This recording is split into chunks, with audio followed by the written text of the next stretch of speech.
Good morning, everybody, and welcome to a Friday morning. I'm going to start with a picture that is really a nice shot. It's nature at its finest. It's a simple shot, shows some clouds, the sun that's out there as well.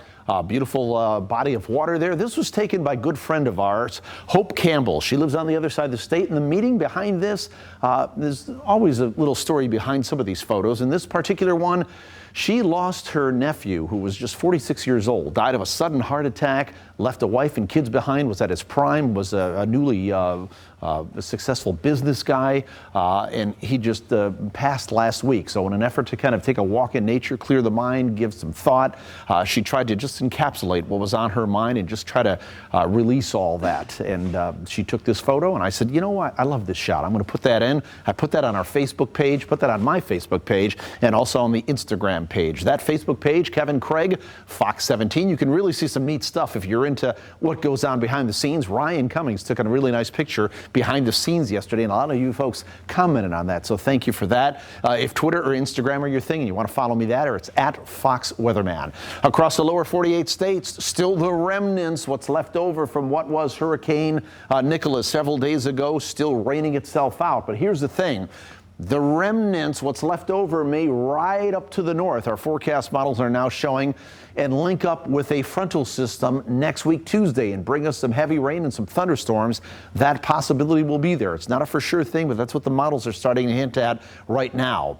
Closer to home, and what's going on in the near term is off to our north and west. We've got a cold front. Behind this cold front, there's some shower and thunderstorm activity. Most of this moisture is going to ride into Canada, but as this front comes in here, the daytime hours today really won't be affected, but I think we'll gradually thicken up the cloud cover this evening, and I can't rule out a couple of sprinkles or a light shower towards the end of the Friday night football games, maybe about 9, 10 o'clock, and then through the overnight hours, we'll have that chance as well. I don't have anything on radar right now. We've got clear skies. The daytime hours today will be fine. Beautiful day for getting out, maybe walking around downtown in Grand Rapids, a second day of Art Prize.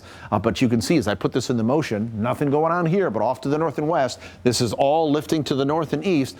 And as this moves our way, it's moving into a less favorable environment. We're in a reasonably dry air mass, so I don't think there's going to be a lot of precipitation, as we've been saying for days, but we could squeeze out a couple of showers or a light shower or a few sprinkles as we go through that time frame there that we mentioned, especially through the overnight hours.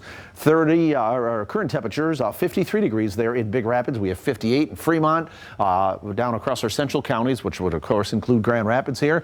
We have temperatures at 59 degrees. We're 61 in Granville and Hudsonville, 61 in Battle Creek, 54 on the north side of Kalamazoo, and even further south, we're in the upper 50s there. So very comfortable, beautiful morning or beautiful night out there with the stars out there. And our forecast for today, mostly sunny to partly cloudy, a little bit warmer today with temperatures around 83 degrees and a southwest wind at about 7 to 14 miles per hour.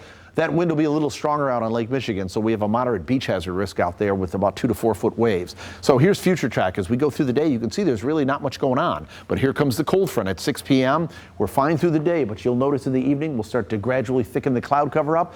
And there are some broken, very light showers out here, which I'll go through the animation and stop this. Look at the time behind me there. At 10 p.m., 9 o'clock, 10 o'clock, could be a couple of sprinkles, maybe a light shower. The chance of rain, not zero this evening, but it shouldn't amount to a whole lot. And that chance of rain will shift Saturday morning to the south and east of Grand Rapids. And then after that, high pressure is going to build in here, and the remainder of the weekend looks fine. So not a whole lot happening, and we really have some nice weather coming up over the next several days. But this system will force a pattern change, and I think we're looking at sharply cooler temperatures by the time we get into the middle of next week. Still well above normal today, 83 degrees. Maybe a nighttime shower or sprinkle, 78 tomorrow, an AM shower, particularly south and east of Grand Rapids early in the day. Otherwise, the rest of Saturday looks fine. We're 83 here on Sunday. We're still in the 80s on Monday. Might start to see some showers coming in later on Monday. Rain is a good bet with some thunderstorms on Tuesday as the remnants from Nicholas come up and ride up along with the cold front. Fall arrives on Wednesday, and look at the cooler temperatures for Wednesday and Thursday. There are indications that these temperatures may even have to be lowered. I don't want to jump on board with that right now, but you could see we're already trending it down. That is a look at our forecast. And just a reminder, Fox 17 looking for our next weather kid. Every month we'll pick a kid to do a weather experiment with Candace Monticelli. Just head to fox17online.com/contest to enter your child for a chance to win. It just flipped 6:48. It's time for Rob Westerby and our traffic update. Rob?